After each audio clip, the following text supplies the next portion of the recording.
नमस्कार, मैं doctor Kalpana the skin by doctor Kalpana से। आज की वीडियो में हम चर्चा करने वाले हैं फीमेल पैटर्न बाल्डनेस या फीमेल एंड्रोजेनेटिक एलोपेशिया यानी महिलाओं में होने वाला गंजापन। महिलाओं में होने वाला गंजापन दरअसल इस एरिया में बहुत लंबे समय तक धीरे धीरे बालों की थिनिंग के कारण होता है।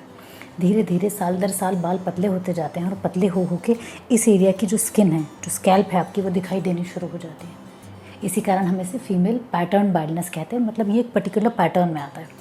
इसमें जो आगे की हेयर लाइन है वो कभी भी डिस्टर्ब नहीं होती, पीछे इस एरिया के बाल जाते हैं। जबकि पुरुषों में जब गंजेपन की दिक्कत होती है तो पुरुषों में ये लाइन पीछे की तरफ लगातार शिफ्ट होती जाती है। सो ये दोनों में बेसिक फ़र्क होता है। फीमेल पैटर्न बाल्डनेस में महिलाओं की कंप्लेन हेयर फॉल की उतनी ज़्यादा नहीं होती है। महिलाओं की कंप्लेन होती है कि उनकी चोटी पतली होती जा रही है या फिर बहुत ज़्यादा लंबे समय से उनके बाल में उनको ग्रोथ दिखाई नहीं दे रही है, उनके बाल बढ़ते ही नहीं। सो ये कॉमन कंप्लेंट्स होती हैं। अब हेयर कैसे बढ़ता है, कैसे गिरता है, पिछले वीडियो में भी हमने चर्चा की थी हेयर साइकिल के बारे में। हेयर साइकिल मतलब एनाजन फेज़ और टीलोजन फेज़। एनाजन फेज़ यानी वो हेयर साइकिल का हिस्सा जिसमें बाल सिर की चमड़ी से यानी कि रूट से जुड़े हुए होते हैं और रूट से जुड़े होने के कारण वो न्यूट्रिशन लेके लगातार बढ़ते रहते हैं। नॉर्मली ये फेज़ बहुत लंबी होती है, करीब 2 से 8 साल के बीच में लास्ट करती है और इस पूरे ड्यूरेशन में बाल लगातार बढ़ते रहते हैं, मोटे होते हैं, हेल्दी रहते हैं। और दूसरी फेज़ होती है टीलोजन फेज़, जिसमें बाल जड़ को छोड़ देते हैं और धीरे धीरे वो बाहर आ जाते हैं, गिर जाते हैं। ये वाली फेज़ बहुत छोटी होती है, करीब 3 महीने के आसपास होती है। लेकिन फीमेल पैटर्न बाल्डनेस में ये सारा सिस्टम चेंज हो जाता है। फीमेल पैटर्न बाल्डनेस में इस हिस्से के जो बाल हैं उनकी जो साइकिल है, जो एनाजन फेज़ है, वो बहुत छोटी हो जाती है। वो करीब 3 से 6 महीने की हो जाती है। यानी कि बाल गिरने के बाद जब दोबारा से रूट में से बढ़ता शुरू होता है तो उसके पास सिर्फ और सिर्फ 3 से 6 महीने होते हैं बढ़ने के लिए। उसके बाद वो वापस टीलोजन फेज़ में चला जाता है। तो जो बाल पहले 8 साल में बढ़ रहा था, लंबा हो रहा था, हेल्दी हो रहा था, वो बाल अब सिर्फ 3 से 6 महीने में थोड़ा सा बढ़ता है। ना वो मोटा हो पाता है, ना वो लंबा हो पाता है। उसके पहले ही वो टीलोजन फेज़ में चला जाता है और दोबारा गिर जाता है। इसी कारण अल्टीमेटली इस जगह के बाल पतले और छोटे होते जाते हैं। अब जो फीमेल पैटर्न बाल्डनेस है उसके मुख्य कारण कौन कौन से होते हैं? तो 3 मुख्य कारण हैं इसके। सबसे पहला जेनेटिक। अगर आपकी फैमिली में आपकी नानी को, मम्मी को, सिस्टर को इस समस्या की दिक्कत है, अगर उनको है ये समस्या, तो आप में ये होने के चांसेस बहुत ज़्यादा होते हैं। सिर्फ ये नहीं कि आप में होने के चांसेस होते हैं, बल्कि उनके पास, उनके साथ ये प्रॉब्लम जब शुरू हुई थी लगभग उसी उम्र में आपके साथ शुरू हुई। अगर उनमें जल्दी शुरू हो गई थी तो आप में भी जल्दी शुरू होगी। अगर उनमें बहुत तेज़ी से बाल गिरे थे तो चांसेस बहुत ब्राइट हैं कि आप में भी बहुत तेज़ी से बाल गिरेंगे। अगर उनका ये हिस्सा लगभग पूरा खाली हो गया तो आप में भी बहुत ज़्यादा चांसेस हैं कि आपका ये पूरा हिस्सा खाली हो जाए। तो कब शुरू होगा, कितनी तेज़ी से बढ़ेगा और कितना सीवियर होगा, ये सारी चीज़ें भी आपके जेनेटिक से डिटरमाइन होती हैं। उसके बाद फिर दूसरा सिस्टम आता है, दूसरा रीज़न इसका आता है which is hormonal.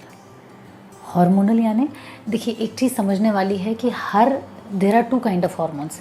Mail hormone यानी एंड्रोजन्स या टेस्टोस्टेरोन, फीमेल हार्मोन यानी ईस्ट्रोजन्स। हर इंसान में मेल हार्मोन भी होते हैं, फीमेल हार्मोन भी होते हैं, लेकिन फीमेल्स में फीमेल हार्मोन प्रिडोमिनेंट होते हैं। इस कारण फीमेल सिस्टम प्रॉपर चलता है और मेल हार्मोन्स जो हैं वो बहुत छोटी सी क्वांटिटी में डॉर्मेंट पड़े रहते हैं। मेल में सेम सिस्टम होता है। मेल में मेल हार्मोन जो होते हैं वो मेन फंक्शन करते हैं और फीमेल हार्मोन्स जो होते हैं वो बहुत छोटी सी क्वांटिटी में डॉर्मेंट पड़े होते हैं। जब ये बैलेंस डिस्टर्ब होता है तब प्रॉब्लम आती है।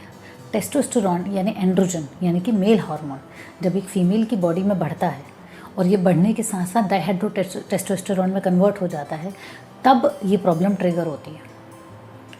जो आपके पीरियड शुरू होने के बाद से यानी आपके मिनार्की के टाइम से लेके मीनोपॉज के टाइम तक कभी भी हो सकता है।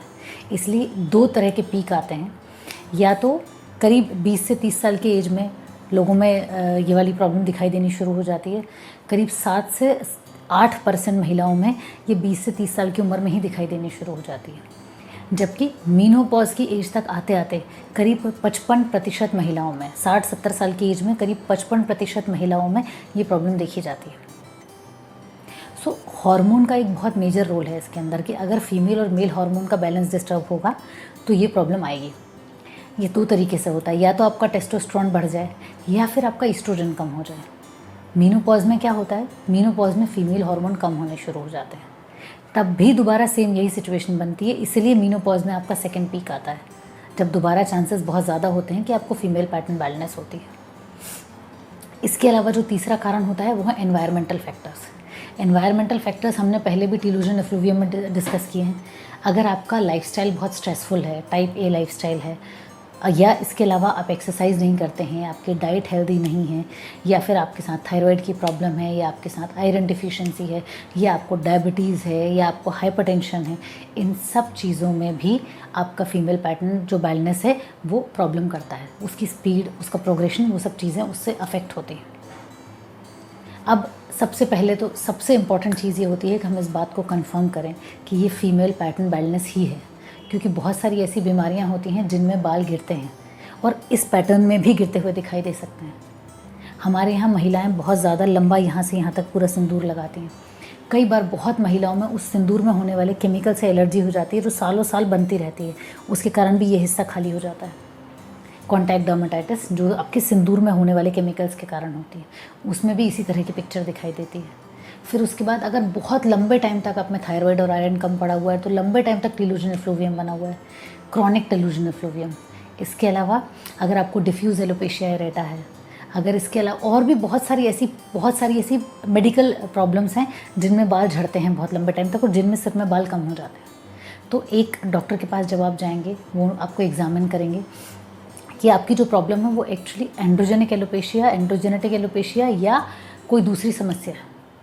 जब आपकी डायग्नोसिस कंफर्म होती है उसके बाद ये तय होता है कि आपका ट्रीटमेंट क्या होना है।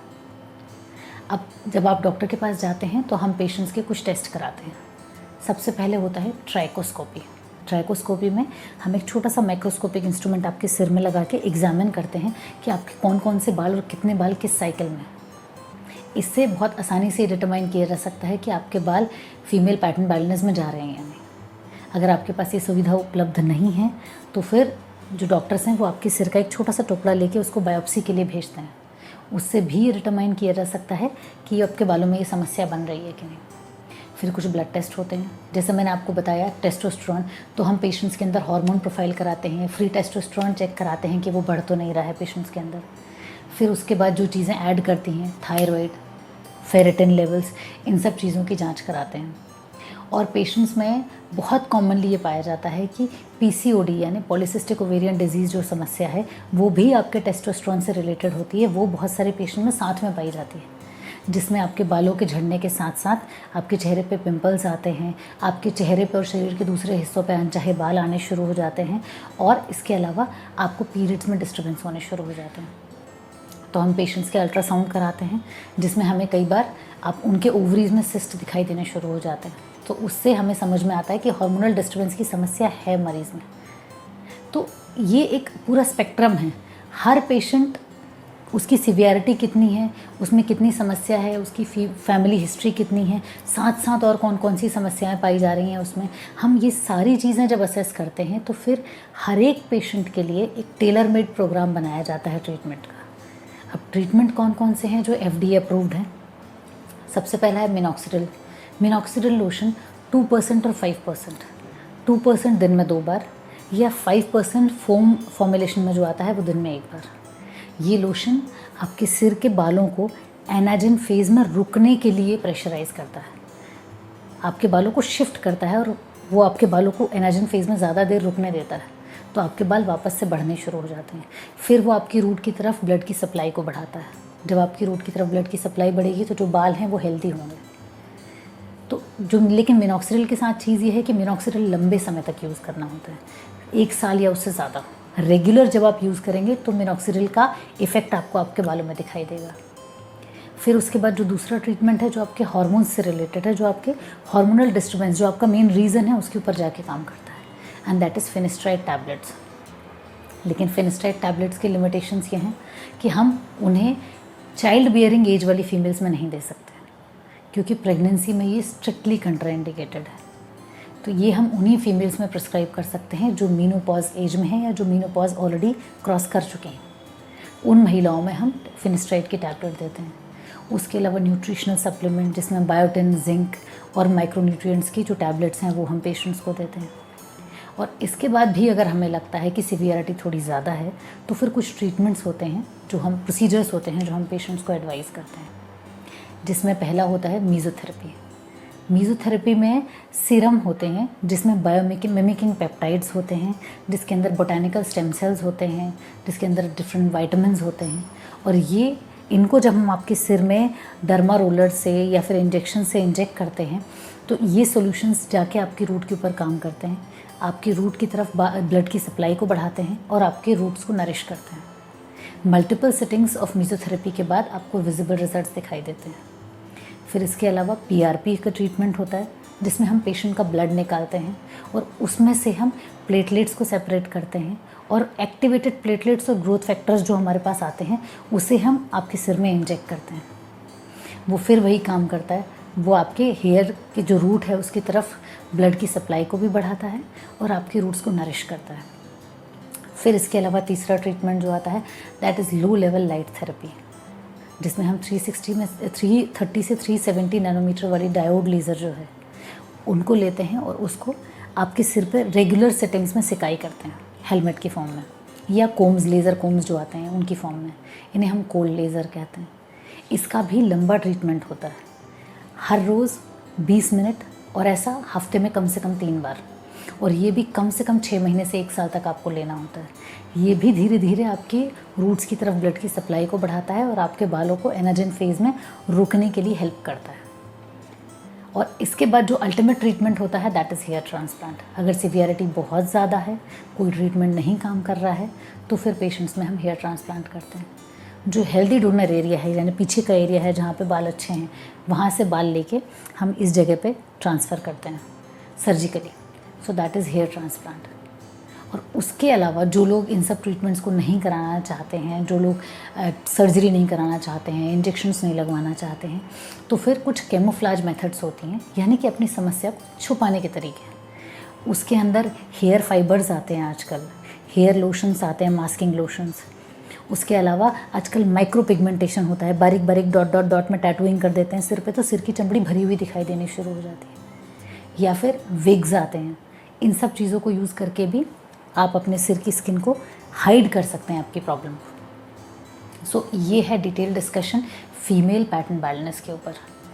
अब जो लाइफस्टाइल चेंजेस आपको करने चाहिए, फीमेल पैटर्न बाल्डनेस में लाइफस्टाइल चेंजेस करके हम इसके प्रोग्रेशन को स्लो कर सकते हैं, हम हमारी बीमारी की सिवियरिटी को कम कर सकते हैं।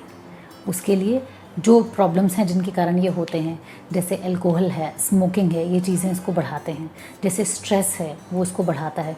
आप अपनी जो लाइफस्टाइल है उसमें स्ट्रेस को कम कीजिए, एक्सरसाइज को इंक्लूड कीजिए, मेडिटेशन को इंक्लूड कीजिए, अल्कोहल, स्मोकिंग, इन सब चीज़ों को कम्प्लीटली अवॉइड कीजिए, न्यूट्रिशनल डाइट लीजिए, थायराइड और आपका आयरन डिफिशिएंसी के लिए बराबर रेगुलरली टेस्ट कराइए और इन चीज़ों को प्रॉपरली अपनी बॉडी में मेंटेन कीजिए। अब इन सब चीज़ों का अगर आप ध्यान रखेंगे तो आप इन दवाइयों के साथ बहुत लंबे टाइम तक अपने फीमेल पैटर्न हेयर लॉस की प्रॉब्लम्स को मेंटेन करके रख सकते हैं, रोक के रख सकते हैं। धन्यवाद।